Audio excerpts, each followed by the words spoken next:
7일 새벽 대구시 달서구 성서공단의 한 종이 가공 공장에서 불이 나 밤새 진화 작업이 펼쳐졌습니다. 불길은 3시간여 만에 잡혔고 가연성 물질이 많아 낮 11시에 완전히 진화됐습니다. 동학발상제 경주에 동학기념관이 문을 열었습니다. 전시실과 함께 교육수련관, 청소년 수련시설 등이 들어섰는데 경주시는 동학발상지로서 경주의 위상을 재정립해 나갈 계획입니다. 대구의료원이 현재 36명인 전문의를 68명으로 늘리는 등 의료원 기능을 강화하기 위한 방안을 내놨습니다. 인력 충원이 마무리되면 광역단위 최고 수준의 지방의료원이 될 것이란 분석입니다. 7일부터 오는 12일까지 경북예술센터에서 행복나눔 경북예술장터가 열립니다.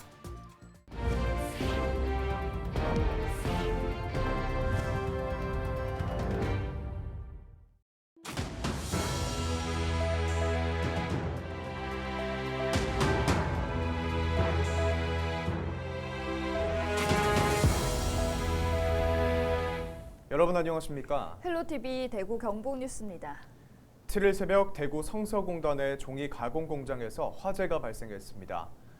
소방당국이 긴급 진화에 나선 끝에 10시간 만에 완전 진화됐습니다. 이날 새벽 1시쯤 종이 제조 공장에서 불이 났고 대구 소방본부는 한때 인근 소방서를 동원하는 대응 2단계를 발령해 진화 작업을 펼친 끝에 3시간여 만에 큰 불길을 잡았고 10시간 만인 오전 11시 15분쯤 완전 진화했다고 밝혔습니다. 이 불로 공단 내 공장 7곳의 건물 9개 동이 피해를 입은 것으로 확인됐습니다. 또 공장 직원 3명이 연기를 마셔 병원으로 옮겨졌고 진화 과정에서 소방대원 2명이 화상을 입었습니다. 소방당국은 오는 9일 합동감식을 벌일 예정이라며 현장 감식 이후에 자세한 피해 집계가 이뤄질 것이라고 말했습니다. 동학발상제 경주에 동학기념관이 문을 열었습니다.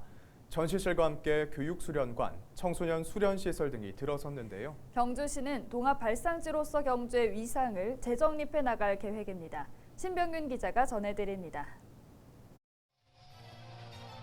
동학기념관은 동학발상지 성역화 사업으로 추진한 최재우 선생의 생가를 복원하고 근대 사상의 뿌리인 동학을 재조명해 동학발상지 경주를 한국 정신문화의 중심지로서 위상을 정립하기 위해 지어졌습니다. 경주시는 예산 133억 원을 들여 현곡면 가정리 일대 3만 4천여 제곱미터 부지에 동학기념관과 교육수련관 등 건물 5동을 건립했습니다. 기념관 전시 공간에서 최재우 선생의 일대기와 동학발상과 관련된 설명 자료를 관람할 수 있습니다. 교육수련관 1층에는 강의장과 세미나실, 2층에는 일반 객실과 가족실, 장애인실 등 12개의 객실을 갖췄습니다. 놀이터, 야영장, 청소년 수련시설 등 부대시설도 마련됐습니다. 동학기념관 인근에는 수은 최재우 생가와 용담정, 유허비 등이 자리하고 있습니다.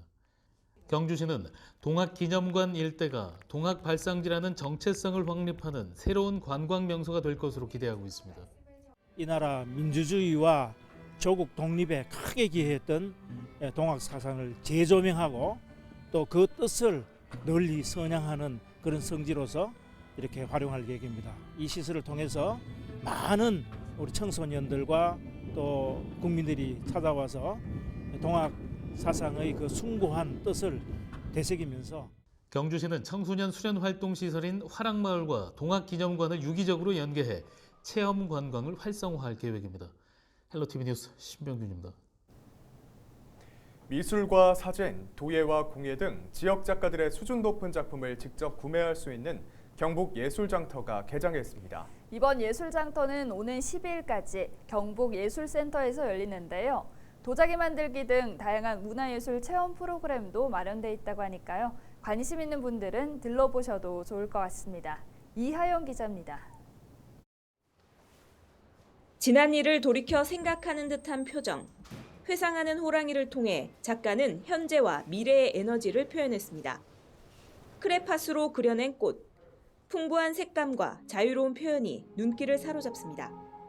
수많은 꽃들이 아름답게 피어있는 모습을 보니까 기분도 힐링되고 소장하고 싶어요. 지역 예술 작가들의 작품을 감상하고 직접 구매할 수 있는 경북예술장터가 마련됐습니다. 이번 예술장터에는 미술과 사진, 도예, 공예 등 지역 작가 112명의 작품 180여 점이 선보였습니다.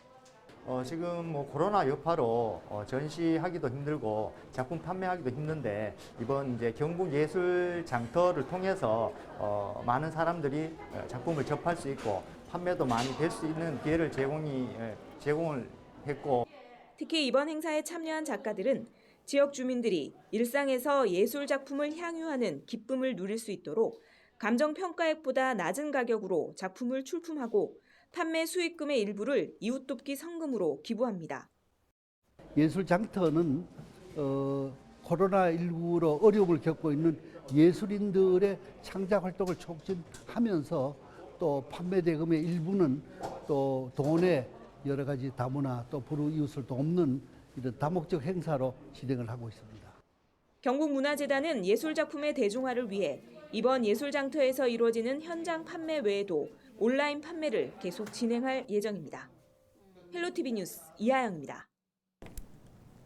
대구의료원이 우수의료진 충원과 강도 높은 내부 혁신을 통해 광역단위 최고의 지방의료원으로 거듭나겠다고 밝혔습니다.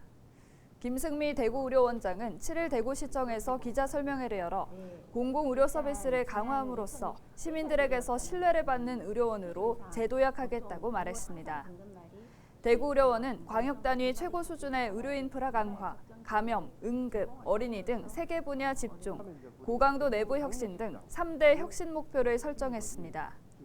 이를 위해 우선 2024년까지 경북대병원의 우수한 전문의를 의료원에 충원할 계획입니다. 내과, 신경외과, 정형외과 등의 우수 의료진을 2023년부터 2024년까지 매년 16명씩 총 32명을 충원하여 공공의료기관으로서 필수 진료 기능의 역량을 강화하겠습니다. 의료원은 또 의료원 부지 내에 통합외래 진료센터를 2026년까지 완공하고 감염병 위기에 대응하기 위해 감염병 격리병상 27병상을 2026년까지 총 214병상 규모로 확충할 방침입니다. 영양군의 민선 8기 공약 사업이 확정됐습니다. 7일 군청 대회의실에서 공약 이행평가단 의결을 통해 최종 확정된 민선 8기 영양군수 공약은 홍고추 생산장려금 인상과 자작나무숲 관광지 명품화, 국민건강검진비 1인 30만 원 지원 등 3개 분야 10개 목표 84개 사업입니다. 영양군은 홈페이지 개편을 통해 확정된 공약 사업을 모두 공개할 계획입니다. 코로나19 장기화로 소상공인들의 어려움이 참 컸는데요.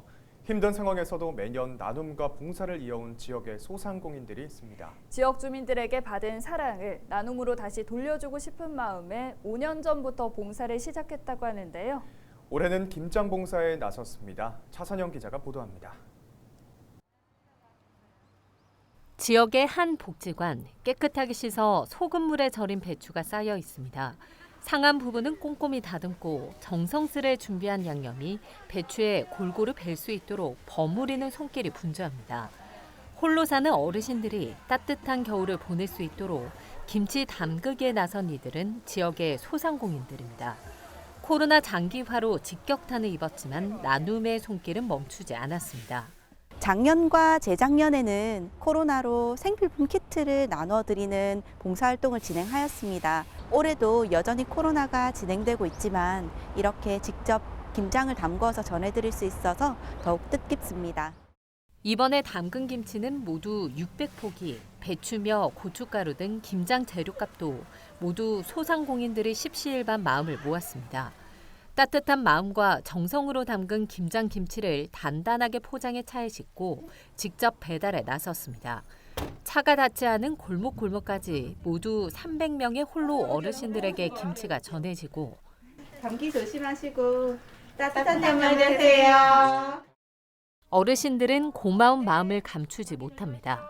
아이 좋죠. 그게 뭐 더 말할 거 뭐 있습니까? 김장이 한겨울 음식이나 마찬가지인데 이렇게 해다 주시니 너무 고맙죠. 나보다 더 어려운 이웃을 위해 나눔과 봉사에 나선 지역 소상공인들의 따뜻한 마음이 지역 사회의 온기를 더하고 있습니다. 헬로티비 뉴스 차선영입니다.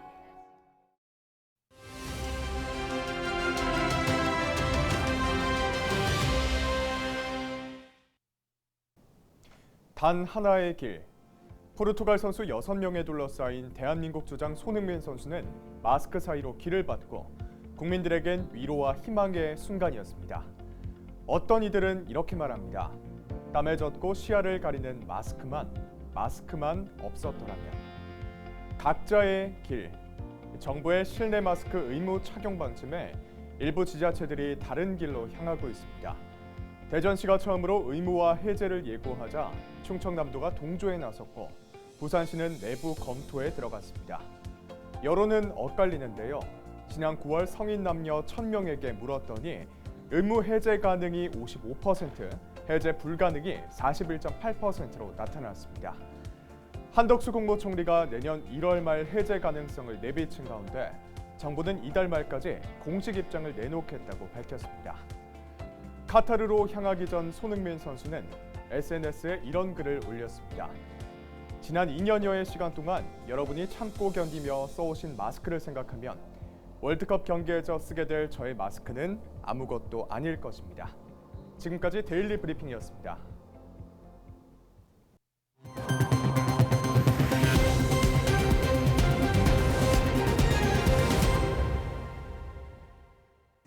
경상북도와 도의회가 인구 문제 협력을 위해 대통령 직속 저출산 고령사회위원회와 업무 협약을 체결했습니다. 세 기관은 6일 도청 화백당에서 열린 간담회에서 저출산과 고령사회 정책에 대한 중앙과 지방의 상호 협력을 약속하고 모든 세대의 삶의 질을 높일 수 있는 과제를 발굴하기로 했습니다. 또 미래 세대를 위해 출산과 육아, 노후를 포함한 균형 잡힌 인구 정책을 만들어가는데 뜻을 모았습니다. 경상북도가 2022년 하수도 정비 중점 관리 지역으로 선정돼 총 사업비 1,776억 원을 확보했습니다. 이에 따라 경북도는 올해 9월 제11호 태풍 흰남노로 큰 피해를 본 경주와 포항을 중점 관리 지역으로 지정하고 하수관로 확대와 빗물 펌프장 8개소 설치 등의 도시 침수 대응 사업을 펼치게 됩니다. 도는 내년에 실시 설계 용역 등의 행정 절차를 마치고 오는 2027년까지 공사를 추진할 계획입니다. 대구시 교육감 공약이행 주민평가단이 7일 출범했습니다. 대구시 교육청은 7일 오후 교육청에서 주민평가단 출범식을 열고 평가위원들을 위촉했습니다. 주민평가단은 학부모 26명, 시민 10명, 교직원 4명으로 구성됐으며 교육감 선거에서 시민과 약속한 공약의 이행 정도를 평가하고 관련 교육 정책을 제안하는 역할을 하게 됩니다. 선정된 40명의 주민평가단 명단과 제11대 대구광역시 교육감의 공약 이행 계획 등은 대구시 교육청 홈페이지에서 열람할 수 있습니다. 청송군이 수도시설 안정화를 위해 사업비 143억 원을 투입해 지방상수도 비상공급망 구축 사업을 추진합니다. 청송군의 지방상수도 공급시설은 대부분 30년이 지난 노후 단일 관로로 파손 등 비상 상황이 생길 경우 제한급수의 위험이 컸습니다. 청송군은 해당 사업에 대한 예산을 확보하고 기본 실시 설계 용역을 시작으로 사업을 본격화할 계획입니다. 문경시 상수도 사업소가 지난 1월부터 누수복구반을 편성해 운영한 결과 32억 원의 예산을 절감했다고 밝혔습니다. 문경 상수도 사업소는 올해 들어 문경읍, 가은읍, 동로면 흥덕배수구역 등에서 각각 한 차례에서 많게는 4차례 누수 탐사를 실시했습니다. 누수 탐사 장비를 이용해 누수가 확인된 98곳에 대해서는 즉시 수리가 이루어졌는데 이들 지역에서 총 누수량은 189만 톤으로 생산 원가로 환산하면 32억 원에 달하는 것으로 나타났습니다. 문경 상수도 사업소 관계자는 안정적이고 경제적으로 수돗물을 공급하기 위해 노후관 교체와 누수 탐사에 최선을 다하겠다고 밝혔습니다. 대구 동구청이 지난 6일 열린 대한민국 지방자치혁신대상 시상식에서 행정혁신부문 최우수상을 수상했습니다. 혁신대상은 민선 8기와 2세대 지방자치제 원년을 맞아 지역 발전에 탁월한 성과를 거둔 기초단체장과 단체를 선정해 시상하는 행사입니다. 동구청은 현장 중심과 수혜자 중심의 적극적인 규제 개선과 공직사회 내부 혁신을 위한 조직문화 정립 등 주민에게 신뢰받는 행정 시스템을 구축해온 것이 좋은 평가를 받았습니다. 이상으로 뉴스를 마칩니다. 함께해 주신 여러분 고맙습니다.